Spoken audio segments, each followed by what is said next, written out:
Manang, happy New Year at iba pa. Handa na ba kayo? Pag-usapan po natin etong araw na ito na magugustuhan po ninyo ito. Wow. Matanong ko nga sa inyong lahat, pati kay partner Emmer, partner, Yes. Yan.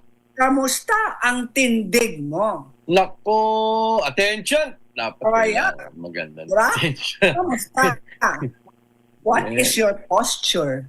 Kasi daw, sabi ng mga eksperto sa larangan ng kalusugan, Mm. posture is everything.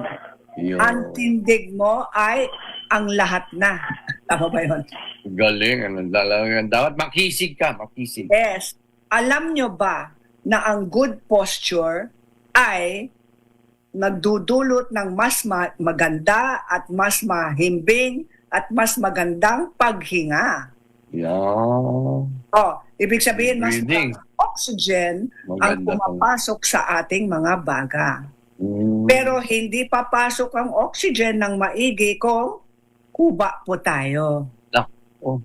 Kita nyo yan? Number one, slouching reduces breathing capacity by 30%. Naku, laki nun. 30%. Ang laki, partner, hindi natin alam yan. Partner, grabe, di ba? Lalo na pag mag-golf ka, Yan. naiipit ang mga baga mo sa golf, di ba?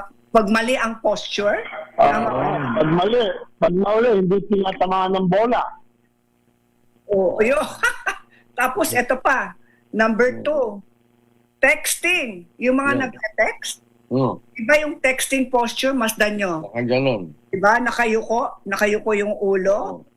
Okay? Nakatiklop yung leeg mo. Tama ba yan? Yes, ma. Yan, naiipit din ng ating mga baga Mm. ng 30% oxygen restriction. Wow, 30%. Huwag ka na Oo. Huwag na. Kaya mag-ingat kapag nagte-text kayo, nakatayo, nakaupo. Yeah. Okay? Lalo na ng mga estudyante, yung mga nasa call centers. Dapat tuwid ang ating mga likod. Oo. Number 3, alam niyo ang pinakamagaling na Best sleeping posture? Yung Oh. pagtulog natin? Oo. Matutulog tayo sa kaliwa. Sa kaliwang Kaliwa. side natin. Dahil lang, Andun kasi yung puso natin. naku, Meron tayong una na medyo mataas ng left konti. side. Diba? Hindi maiipit. Pain in your heart.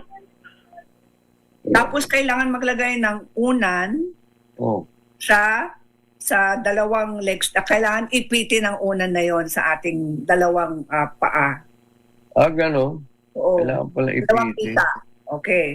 Yan ang pinakamagaling na posture pang tulog. Number 4, meron din eating posture. Kamusta yung posture natin kapag kumakain po tayo? Dapat yung pinggan mo ay hindi malayo sa iyo. Dapat malapit sa atin. Para hindi tayo nagyuyuko. Dapat pala. Okay. ganun. Tapos, hindi tayo ang lalapit sa pinggan. Okay? Ang pagkain. Ang lalapit sa bibig natin ay ang kutsarita at tenedor. Yun. Ganun. Medyo straight ang ating spine, tapos kakain tayo ng ganon. Yung 1 and 2. So, yan ang tamang paraan para Okay. hindi maipit ang lalamunan at syempre magiging mas maiipit din ang ating mga baga kasi kung nakayuko po tayo, Gano'n. sisira ang ating breathing. Alam na alam yan ng mga brave Marines. Di ba? Yep. Sundalo, ganun sila kumakain, Ganun, di ba? oo. Yung mga... Tapos, in short, huwag kayong mag-diving. Sabi niya, huwag mag-diving sa pinggan mo. Oo nga naman. Mga iba spaghetti lang. Yung parang, Masahod pa eh. number 5, ang work posture sa ating desk.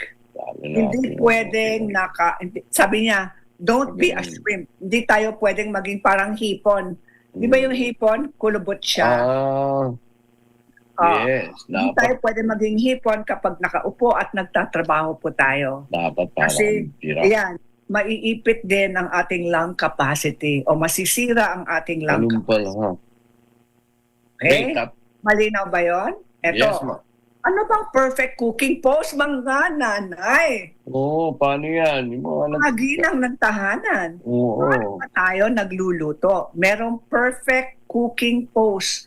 Kumbaga ay para kang beauty queen at nagluluto ka ng medyong beauty queen style. Yun, Pero sa totoo pala, Yeah. yan ang tamang posture kasi dapat straight, dapat hindi nakayuko po tayo. Mm. Diba, minsan nakayuko ang ating katawan sa pugon.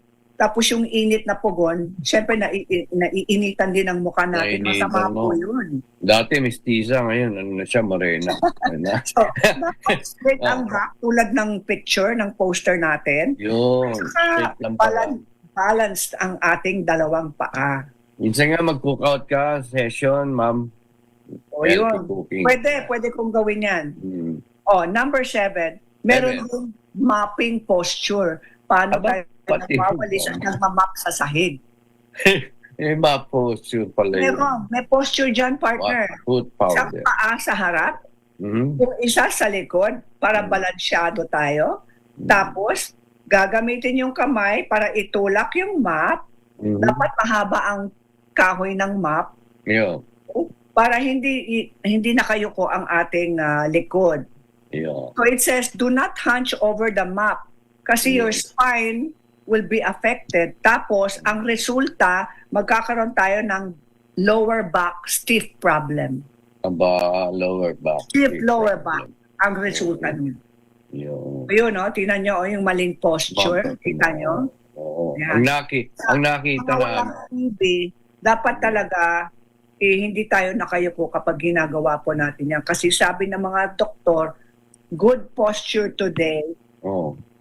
means we have stronger lungs tomorrow. Yun. Ang tubig po natin, ang posture po natin, Yung po, malakas ang ating mga baga. ayun. Yung posture po, ma'am, nung yung umihinto papunta sa Senate Hall, yung umihinto siya.